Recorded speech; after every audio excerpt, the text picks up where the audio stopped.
Hey, Ron here, and I'd like to make a quick point about ideas not as fully formed coherent ideologies, but as tools. How having this view of ideas can help us better understand a person's motivations and goals, and how we can apply that in the world. This is something that I've been meaning to do for a while, actually. So, let's get right into it. One of my most formative experiences, really the first experience I had with philosophy or ideology, at least that I can remember, was my encounter with the Westboro Baptist Church. My uncle had been shot in the back in his capacity as a soldier, and the Westboro Baptist Church had seen fit to come protest, not at his funeral, he was buried in Arlington, but at his memorial service in his hometown. I have spoken about this before. That encounter was vital to forming my own ideology. But for the purposes of this video, what's important is that it was my first experience with hate. And when I say hate, I don't mean run-of-the-mill, I dislike you kind of thing. This was vicious, virulent hatred. This was before the Westboro Baptist Church was sued and forced to roll back how vicious they were. They had signs saying that my uncle died and deserved to go to hell, that he was a sodomite, that he deserved everything he got, and that my grandmother deserved the same for giving birth to him. These people not only wanted my uncle destroyed, they wanted all homosexuals not just repressed, but destroyed conceptually. So after this encounter, I did what I was taught to do when encountering something that I didn't understand. I researched it. And I came to maybe a unique conclusion. Most people, when they're talking about the Westboro Baptist Church, when they're framing the actions of the Westboro Baptist Church, they frame it as their Christianity compels them to do hatred. I don't believe that. I believe the opposite is true. I believe that their bigotry compels them to be Christians, because their Christianity can protect them from accusations of bigotry. The bigotry of the Westboro Baptist Church is their goal. It is their ultimate goal. They want to not just roll back the rights of anyone higher than a 0 on the Kinsey scale, but they want to literally eradicate the lives of anyone higher than a 0 on the Kinsey scale. And their Christianity is a tool that they use in support of that goal. And I've been thinking about that a lot recently. I've been thinking about it a lot recently in the context of my country doing its best impression of Nazi Germany. I've been thinking about it a lot in the context of the cruelty of the policies that the Trump administration and officials within the Trump administration proposing being the point of those policies. Regardless of the excuses they make, regardless of the legal and quasi-legal justifications that they use, the cruelty is the point of the things that they do.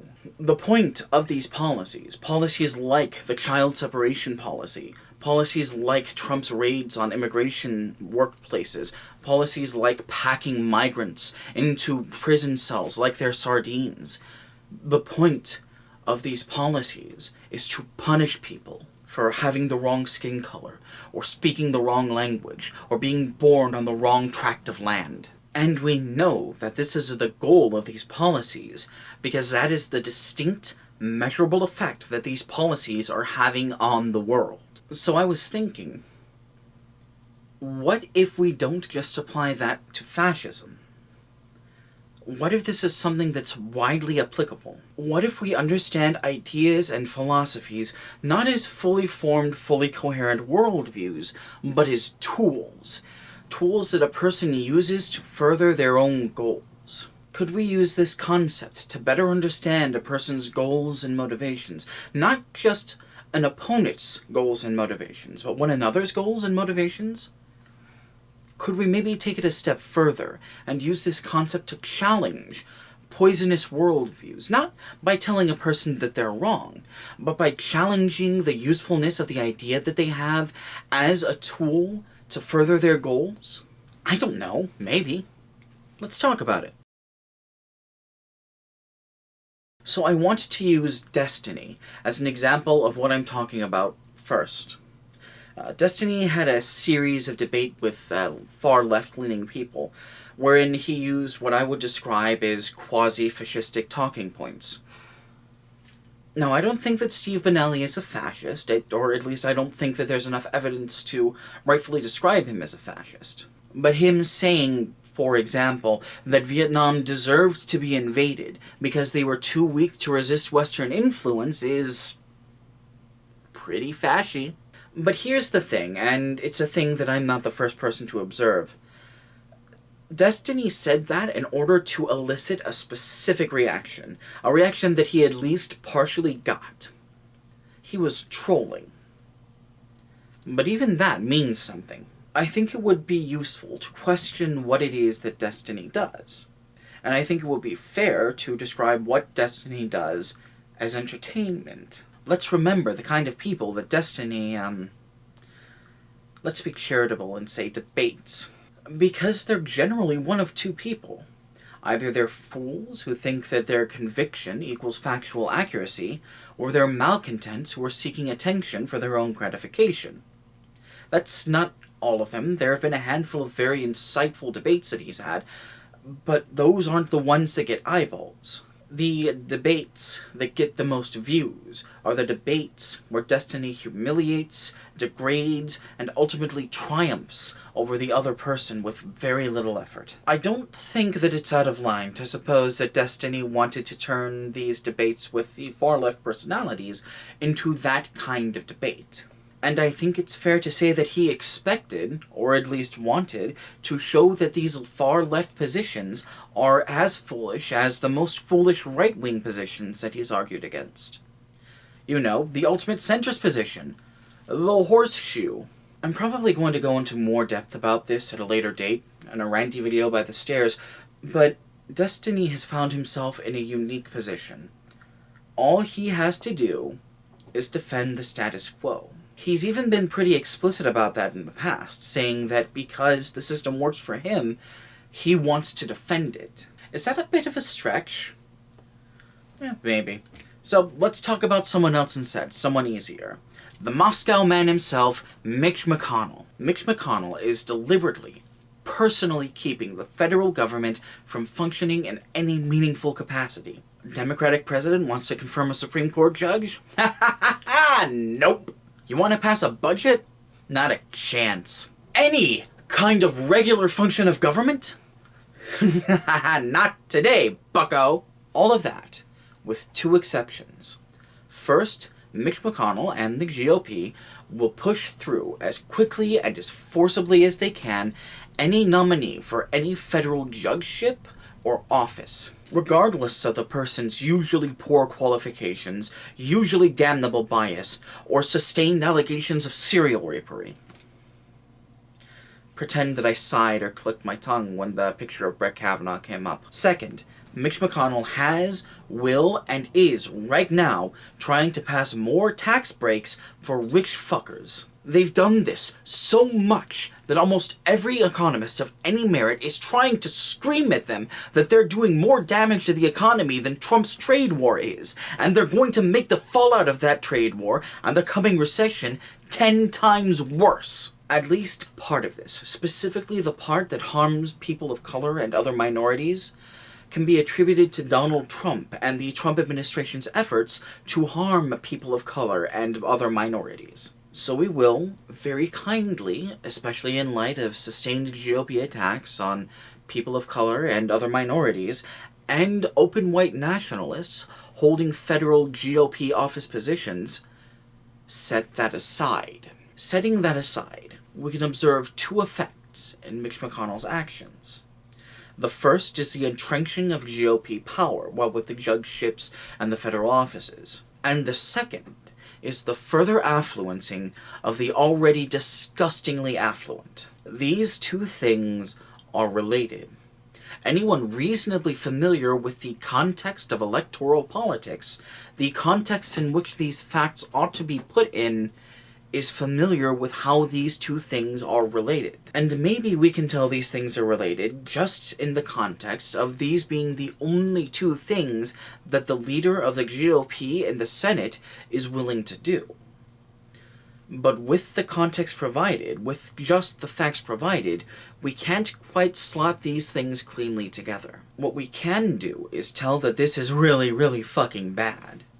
This is deliberately and willfully harming most people in order to enrich only a small handful of people. And most people will intuitively understand that a society like this cannot maintain itself, at least not without the use of massive repressive force. A force that we can observe the federal government using even without the broader context that we would need to maybe present. The primary thing that I hope people take away from this is that the excuses that the fascists use for their cruelty are just that. Excuses, and that we can observe that just by viewing their behavior. And perhaps more importantly, that when you're observing the people in power, the things that they do are much more important than the things that they say. Similarly, asking people what they would do in a certain scenario isn't quite enough.